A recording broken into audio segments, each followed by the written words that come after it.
बंगाल में कोई शाक्त शक्ति के उपासक विशेष करके मायावाद को ज्यादा मानने वाले, उन्होंने क्या किया, जैसे महाप्रभु के आलेख्य होते, श्रीमन महाप्रभु के आलेख्य, वो आलेख्य मेरे ख्याल से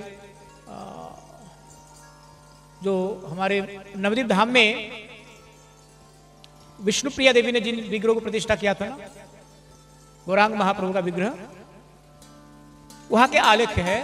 तो उन्होंने किसी एक शाक्त ने क्या किया, महाप्रभु को त्रिपुंड लगाया, त्रिपुंड होते, और त्रिपुंड लगा करके उनका क्या लिखा, बोले जय श्री कृष्ण चैतन्य भारती, क्योंकि उनका संन्यास नाम है ना।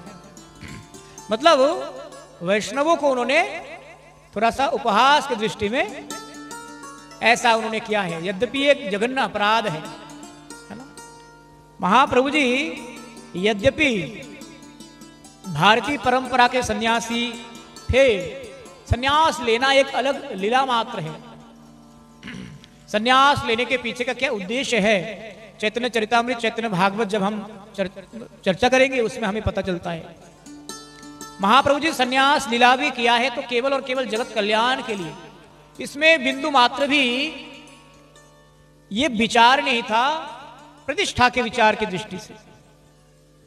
महाप्रभु जी को संसार के लोग निमाई या कभी कभी पागल कह करके कहते ये तो पागल है।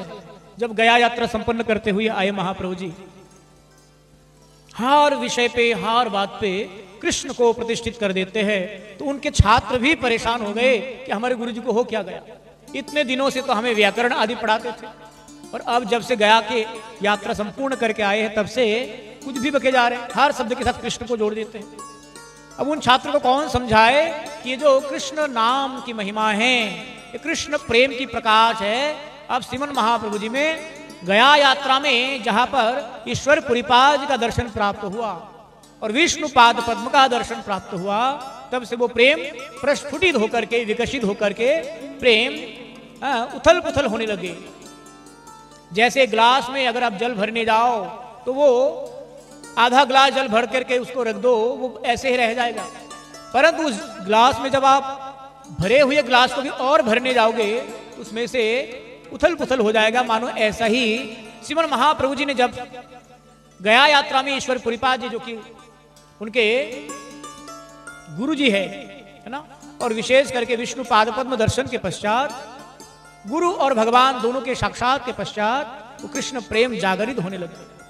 इन रहस्य को उनके कई सारे निकट के बांधव लोग भी समझ नहीं पाए, इसलिए लोग कहने लगे सची माता को कि सची माता इसका कोई अच्छे से वैद्य को दिखाओ, ये पागल होने लग गए, इनको वायु रोग लग गया, क्योंकि वो दूरदृष्टि हम में नहीं है। तो महाप्रभु जी कहते हैं अगर ऐसे ही ये लोग मेरे प्रति विचार करेंगे तो इनका तो अपराध हो जाएगा, और ये अपराध का खंडन इस जन्म में तो क्या जन्म जन्म में भी इनका संभव नहीं होगा।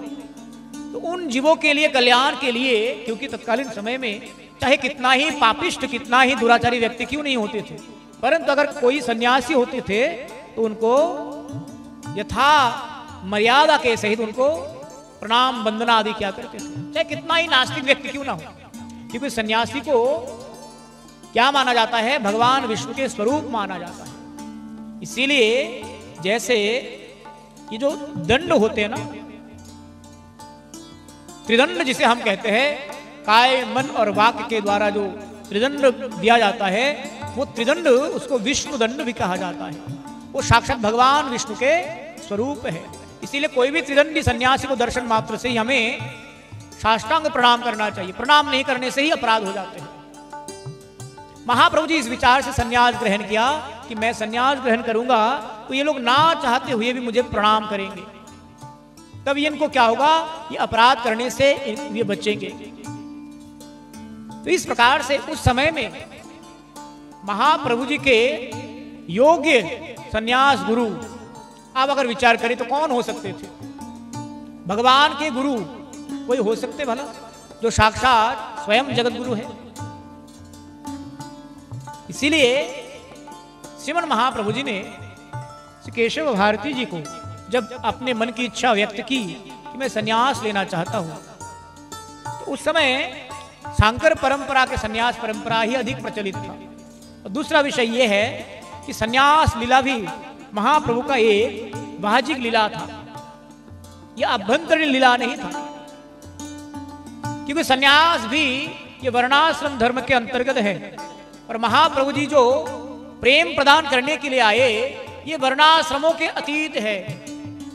जब तक कोई ब्राह्मण बन करके रहेगा तब तक वो कृष्ण प्रेम प्राप्त नहीं कर सकता। जब तक कोई क्षत्रिय बन करके रहेगा तब तक वो कृष्ण प्रेम प्राप्त नहीं कर सकते। और जब तक कोई शूद्र बन करके रहेगा तब तक कृष्ण प्रेम प्राप्त नहीं कर सकते, क्योंकि कहते हैं सर्वोपाधि विनिर्मुक्तम तत्परत्वेन निर्मलम। जब तक हम सभी प्रकार की उपाधियों से विमुक्त नहीं हो पाएंगे तब तक वो निर्मलता हम में आएंगी नहीं।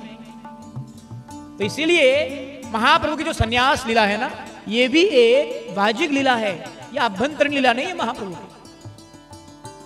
महाप्रभु जी ने जो जीवन के कुछ क्षण गंभीरा में बिल्कुल गंभीरता पूर्वक उन्होंने व्यापित किए, जो कि विशेष करके महाप्रभु जी के विप्रलंब लीला है, वो अभ्यंतरीण लीला है, जो राधा कृष्ण के युगल तनु के स्वरूप में आकर के भी वे कृष्ण वियोग को अनुभव कर रहे थे।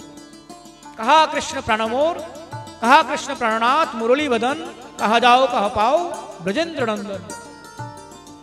तो इस प्रकार से महाप्रभु जी को स्मार्त दृष्टि से, इसीलिए आज तक जो हमारे शंकर परंपरा के सन्यासी लोग हैं ना, वो ईर्षान्वित होकर के महाप्रभु जी के प्रति वे लोग प्रश्नविद्ध करते हैं कि श्री कृष्ण चैतन्य भारती जो कि निमाई पंडित है, वे तो शंकर परंपरा के सन्यासी हैं। परंतु सन्यास लीला जब हम अध्ययन करेंगे तो सन्यास लीला में जब केशव भारती जी को श्रीमन महाप्रभु जी ने कहा कि आप मुझे सन्यास प्रदान करें, तो केशव भारती साक्षात कहते कि मैं आपको क्या सन्यास प्रदान करूंगा, आप तो साक्षात जगत गुरु हो, आप परब्रह्म परमेश्वर हो, किस मंत्र से मैं आपको दीक्षा दूंगा।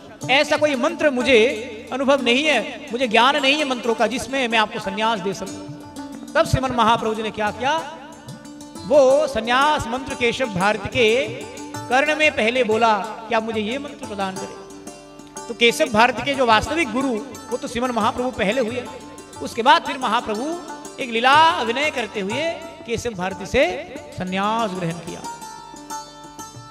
कहने का तात्पर्य है महाप्रभु के प्रति जो अविश्वास, महाप्रभु के प्रति जो अश्रद्धा है लोगों की, तब भी थे अभी भी होंगे। परंतु इसीलिए वृंदावन दास ठाकुर प्रभु जी ने कहा है हमारे चैतन्य भागवत में, एतो पोरी हारेव जे पापी निंदा करे অতএব লাথি মারো তার শিরের উপরে।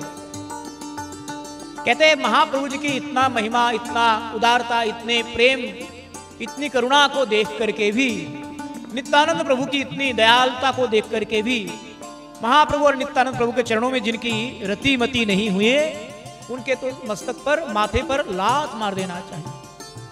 वृंदावन दास ठाकुर प्रभु जी कहते हैं यही वास्तविकता में तृणादपि सुनीचता है।